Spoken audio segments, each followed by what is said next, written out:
It was as if I had given them a black eye that they wanted to cover up. This whistleblower exposed financial wrongdoing by a top UGA official, but the school she loves fired her instead.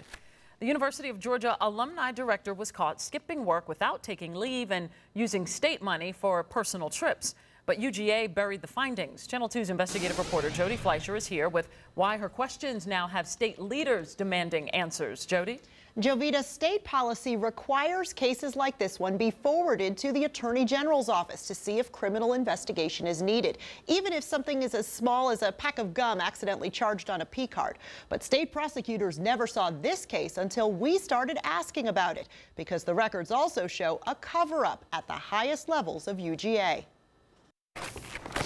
At age 60, Sally Ann Barrow never intended to become a whistleblower. It's not something you want to do, but it's the right thing to do. She worked at the University of Georgia's Alumni Association. I'm a CPA, and I had a fiduciary duty to report fraud. Her boss, Deborah Dietzler, ran marathons and would book flights and hotels around the country. Her assistant says it was his job to find a way to bill taxpayers. It could be certainly drinks in a hotel lobby. It could be having a breakfast with someone. 2 days after the New York City Marathon, Dietzler emailed her staff from New York. We simply had to find people for her to meet with, anyone to justify the reason that she's staying in these cities for so many days. Sometimes he just couldn't, like the Big Sur Marathon in California. After weeks of trying, no one wanted to speak with her, but she still went out and charged at least one of those nights back to the state. Even on legitimate trips, he saw trouble. In Philly, Dietzler had him cancel her reservation at the conference hotel for $176 a night and rebook down the street where she could earn points for $311 a night. There's a state allowance for per diems. Oftentimes I had to fabricate this information just to justify it. I think that's terrible. I think that's corruption. The UGA Fraud Committee thought so too, recommending the university not renew Dietzler's contract. This report cites misrepresentation of facts, an abuse of authority by Ms. Dietzler, and even possible criminal penalties. Emails show the report made it to the university president, but no further. The report was not to necessarily become a permanent record. Tom Landrum was Dietzler's boss. I really do not feel the university covered it up. I feel like the university followed its own process. If they didn't report it to the Board of Regents or the Attorney General, they didn't follow their own process.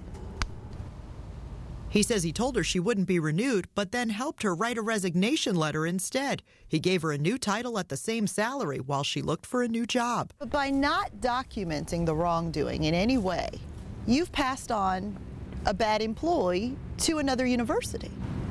I'm not going to second guess the work of the committee. Dietzler is now Associate Vice President at the University of Louisville, earning $185,000 a year. We couldn't find Dietzler at her new office. She was home during the workday. We came to ask you about your finances when you were at UGA. She pretended not to hear us and refused to come outside. But after our questions, the University of Louisville has placed her on leave. I don't think they would have hired her if they knew.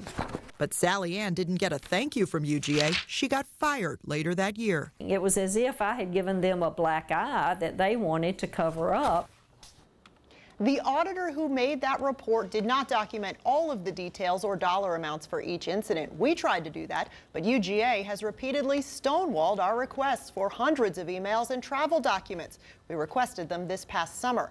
Now, earlier today, I heard from Dietzler's attorney who says she was never shown the audit or given the opportunity to dispute it, which he says she certainly would have done. And Jody, certainly in the past, we've seen other public officials get arrested for situations like these. So could there be any criminal activity involved? You know, that would really be a judgment call. You know, drinks with an alum in another city might be business related. It could come down to what she wrote on those travel documents and whether she made any false statements. All right. Jody, thank you. We'll also have to see what Louisville does as well. Yes, still in the works. Yeah.